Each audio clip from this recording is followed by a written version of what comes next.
Hey guys, it's Damien from Marketing Food Online, and today is a really exciting podcast. I've had a lot of questions about the following content that I'm going to give to you guys today, and it's about California's new bill, the AB626, which is allowing homes to open their doors almost like restaurants. And we're going to get right to it on Marketing Food Online.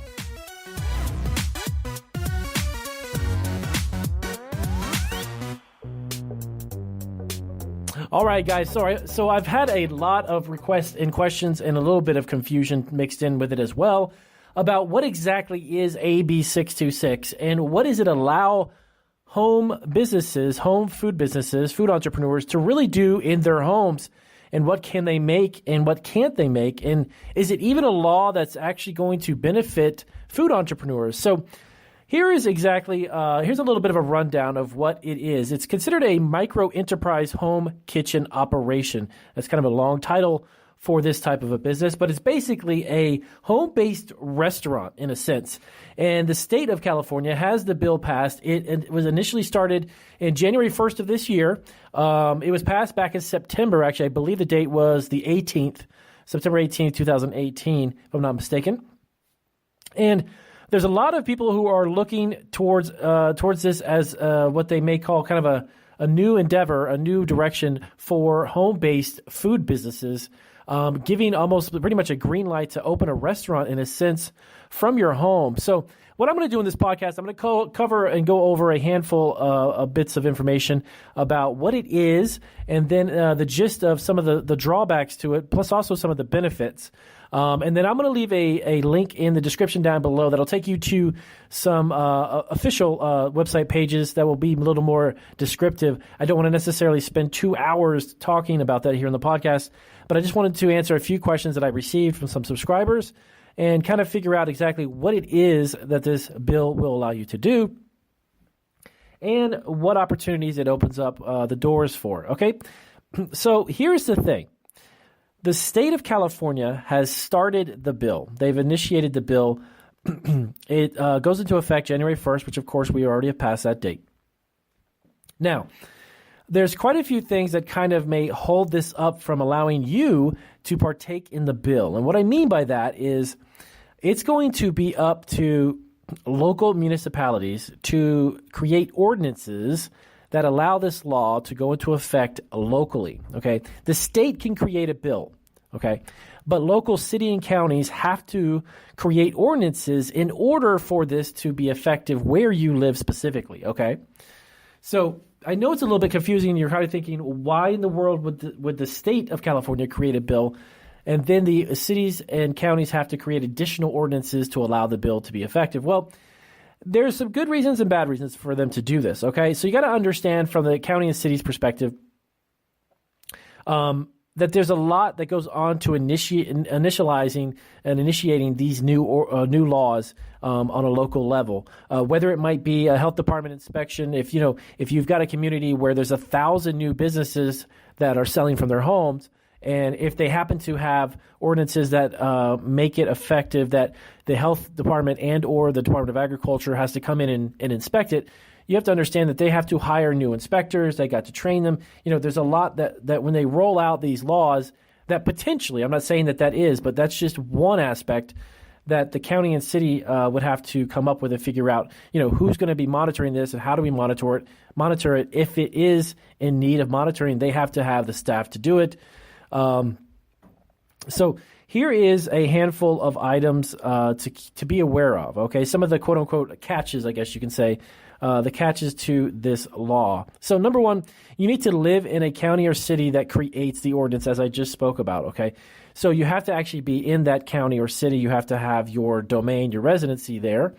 So you got to sell directly to customers. Now, this is very similar to cottage food laws, as you may or may not know, creating baked goods and such and bringing them to like a farmer's market. You have to sell directly to your customer, and the transaction has to kind of transact between you two. Okay, there can't be somebody in the middle, like for instance, you create food and then drop it off at a restaurant and then the customer comes and buys it from the restaurant. There's nothing like that involved. You cannot do that. So you have to be prepared to kind of almost allow people to come to your home and either pick up their food or even literally, eat it there on the premises. Now, I don't know how many people would really be interested in doing that per se, but you can deliver it. You can bring it to the customer directly. But again, you'd have to do that, okay? You'd have to bring that to them. You can't kind of employ one of these delivery services based upon what I have read about the bill, that you cannot do that. It has to be from the producer, you, to the person consuming it. So now, the food that you create on a daily basis has to be sold, and you have to sell that on the same day. That's another criteria. So you can't make a big pot of, let's say, some type of a gumbo or something, right? And you want to keep that in your refrigerator and you're going to be warming it up all week long. That is something that's not allowed. So, in other words, you're really going to need to almost advertise, promote, and get yourself out there as far as letting people know where you are and what you're doing, which would also include having a menu. And then when a customer or a person happens to come into your home, or they call and say, can you make this or this, and they want to order something, it has to be made and sold on the same day. So that is going to, I don't want to say that creates a problem, but that does also create a situation where you have to have ingredients, okay? So if you're really going to get into this and you're going to offer a restaurant-styled experience in your home, you need to be aware of having ingredients on hand and having a quantity of those ingredients enough to fill orders if you're going to really do this, okay? And again, keep in mind that the only drawback is that you'd have to figure out, you got to get your local city or county to create these ordinances. And I don't want to backtrack real quick, but you would almost want to, I don't necessarily say petition them, but you would need to contact them and say, look, I'm interested in the state passed this law. Do you know of anybody? Are we going to get this ordinance passed, or is this something locally that we can begin to do in our city and county? So you might have to knock on some local commissioners' doors, in a sense, and try to see who is in charge of making these ordinances and such, and then bring this idea to them if they're unaware of it. So, okay, so we got the direct sales. So you got to sell directly to your customers. You got to make and sell the product the same day. You got to live in the county. Now, the other thing is that you can make up to annually $50,000 a year. Now, a lot of people may frown upon that, but I'll be honest with you. If you are just starting a restaurant-style business from your home, an additional $50,000 a year in income is not a bad situation. Now, that is gross sales, okay? So whatever you can net, whatever you can profit from that is going to be what you actually put in your pocket. Now, that's going to be dependent upon, obviously, the cost of running your business, and that's a whole nother podcast. So I'm not going to get too deep into that. But here's the thing. If you have a passion and desire to open a restaurant someday, let's say 5 years from now, you want to really open a restaurant and your passion is making food, okay? But you don't have any experience doing it. Yeah, you cook every day or you make some stuff on the weekends for your friends and family. That's not running a restaurant. I can tell you firsthand, when I was in high school and through college, I worked at a restaurant, and it's not like you're making chicken wings on the weekend for your friends. It is a much bigger endeavor. But the reason why I say this is that this gives you a great opportunity to experience the idea of having your own restaurant. So if you don't want to jump into getting a $250,000 or $300,000 loan to open a restaurant, which I would not recommend if you've never done it before, this is actually a great law for people who want to get their feet wet and kind of get a sample, and no pun intended, but kind of get a taste for having their own restaurant, okay? Because if you can run one successfully from your home, there's a pretty good chance that you could probably run one out into, somewhere in the real world where you're not necessarily in your home, but you've got your own restaurant. So it's a great opportunity to get an experience on how to do it, right? Because you have to have ingredients, you got to have packaging, you have to have a menu. There's a lot to doing this. This is not something where you can open your front door and cross your fingers and hope people know that you're there. So when you want to market your restaurant, you got to figure out how to do that. How do I promote it? How do I create a recipe? How do I create menus? All of this stuff, okay? Now, the other drawback, and this one is really kind of out of all of the restrictions, in my opinion, this is kind of the most restrictive for this new law. And again, this is the California bill AB626. So this one is that you can't make no more than 16 meals in a week, okay? So that kind of caps you off at 60 a week. Now, granted, that's 240 meals a month. Now, to be honest with you, if you're doing that many meals, well, then you might be able to run a successful restaurant. It sounds like something you could definitely do. but you can't produce more than 60 meals, okay? And lastly, the other thing, it cannot be considered a cottage food operation. So this is a totally separate type of business from your home, okay? When you're running a cottage food business, that's preparing things like jams or jellies or things like mustards or condiments, nuts and snacks, and then bringing it to a farmer's market, going to a fair, going to a festival, selling it out of a booth to a customer. That's a totally different business. And I believe from what I've read about this, I've done quite a bit of research about it, the two of them, if I'm not mistaken, cannot be operated at the same address. If you know something other different than that, please do let me know down in the description below, or down in the comments section. But I don't believe you can run both of those things from your home. So now, the other thing is there's a few other where you can sell these and where you can't. So where you can sell them, you can definitely sell them through your home. Now, this would mean that somebody, of course, has to come and pick it up, or you could bring it directly to them. Now, you can also do it online. So if you were to create some type of a website that's interactive where someone can create a menu for you, and you sold products through the internet, like a lunch or something, someone clicked and basically purchased a product from you as far as like a meal or something, you can do that, but you still, again, have to deliver it to them, okay, or have them come and pick it up. You have to really honestly be very comfortable with strangers coming to your home and picking up a lunch if that is something that you are okay with. Now, some of the prohibited places that you can't is obviously events, farmers markets. If you do like roadside stands or retail stores, can't resell these foods. So if you're making a hamburger, fries, and you're having literally like a lunch menu, you can't sell that product to a retailer. You can't sell that at a farmer's market. That's something that's not allowed, okay? Now, the other thing is mail order and wholesale. Obviously, if you're making lunches and things, you're not going to sell lunches at a wholesale price, but you also can't ship anything through mail order, like you can't ship a product or ship your food.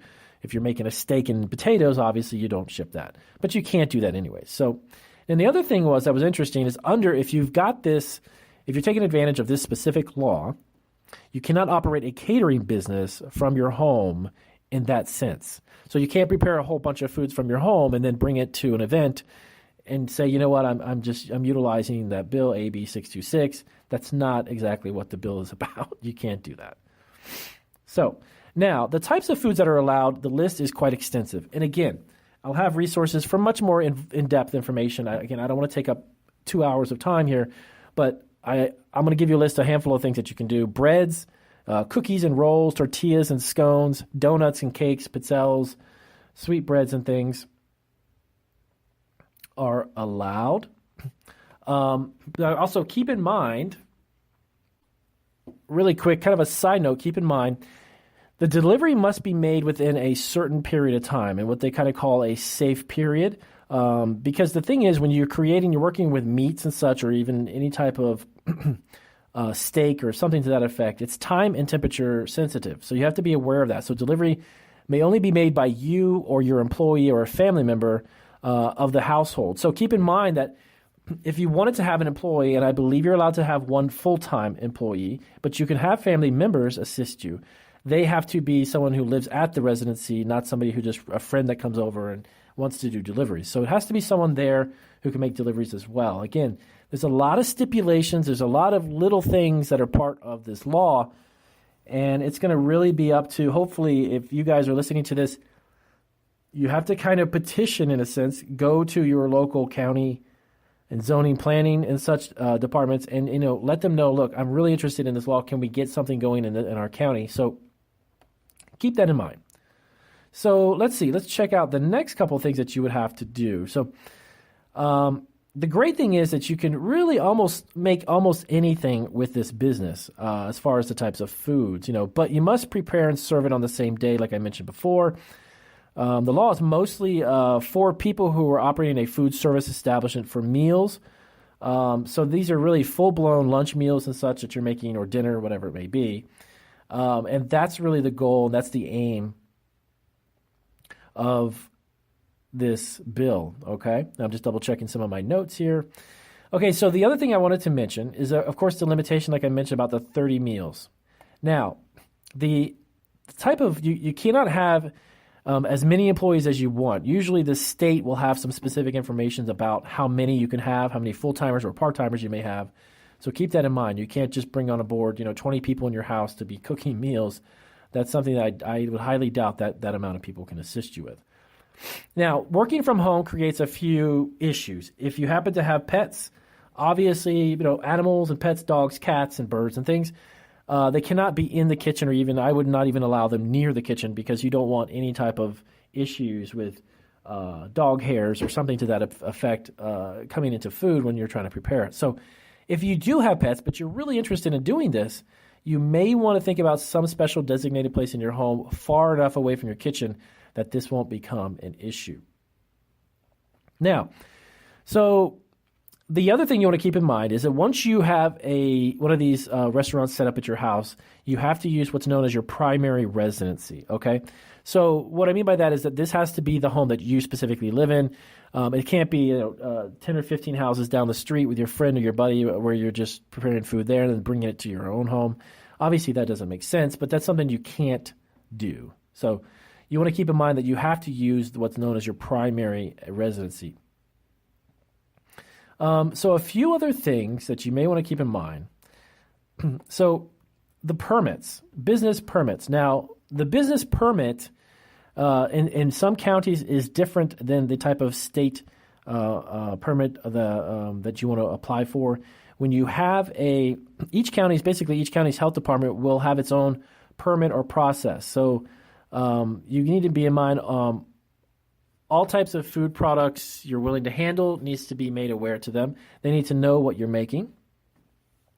The different ways that you prepare the food that you'll be using during the food preparation. So basically what it's known as the preparation time. So the time it takes to prepare the products and the procedures you use to make them, you want to basically be aware of that as well. Now the other thing,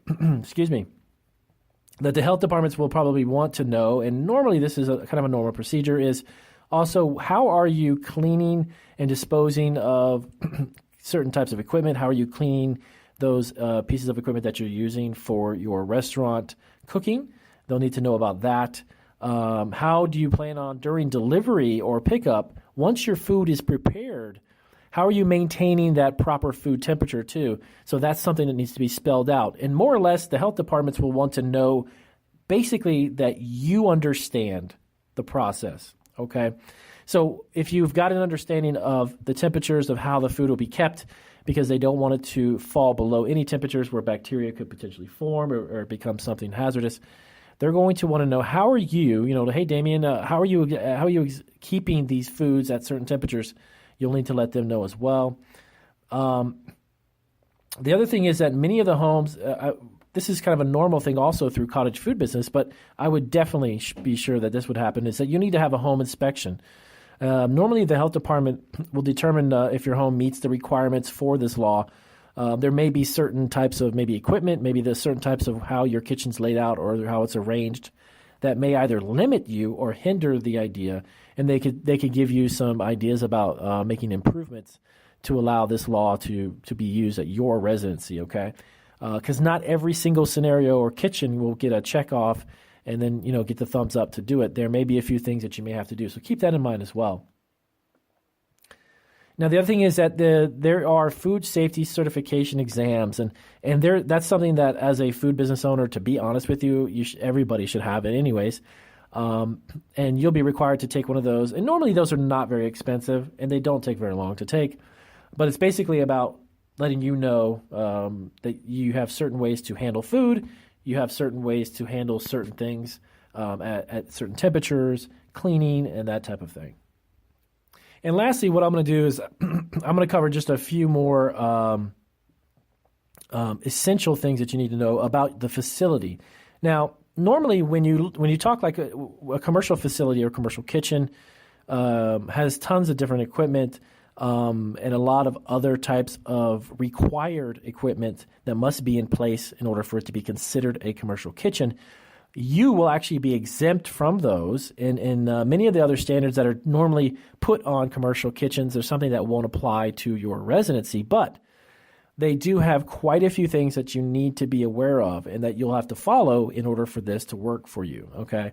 So some of the basic things like your food preparation area must be well lit while you're preparing food. Of course, this would be something to make sure that you can see exactly what you're doing.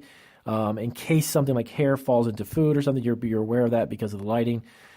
Some restaurants display foods, and if you have like a display case, if you've got food sitting in that all day, showing your customer what type of foods are available, which there's some restaurants that do this, you obviously can't sell that specific food to customers. Clothing and personal items not typically found in a kitchen should be replaced from your kitchen. Anything that's got like a hat that could have hair in it and that type of thing. Anyway, some of these are, and I'll put some links to the websites where you can read more about these. Some of these things are kind of common sense, but they are definitely rules that make sense in order for you to really make this work in your home. So I'm going to wrap up the podcast. Like I said, I'm just giving you some really super basics about this. I wanted to make sure that some of this information was covered. I had a lot of subscribers asking, and I'll have some really helpful links down below in the description. You can click on those and read more about that. But I think the takeaway, my big takeaway from this is that this is a big step forward in the state of California. I just hope that, of course, counties and cities create ordinances that allow local residents to take advantage of this law, because it would be a great opportunity to create a lot of entrepreneurs, food entrepreneurs that may have never wanted to obviously invest or take a plunge in $200,000, $300,000 and buying a restaurant.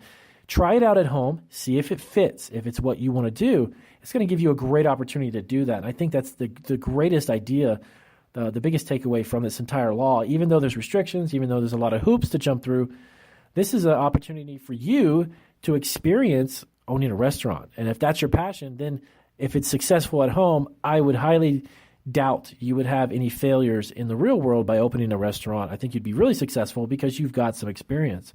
So with that being said, I hope this was informative. And again, that's the California Law AB626. And kind of in a nutshell, some really great tips and some tidbits of information about how the bill works. And as always, I will see you guys on the next YouTube video or on my next podcast. Do take care.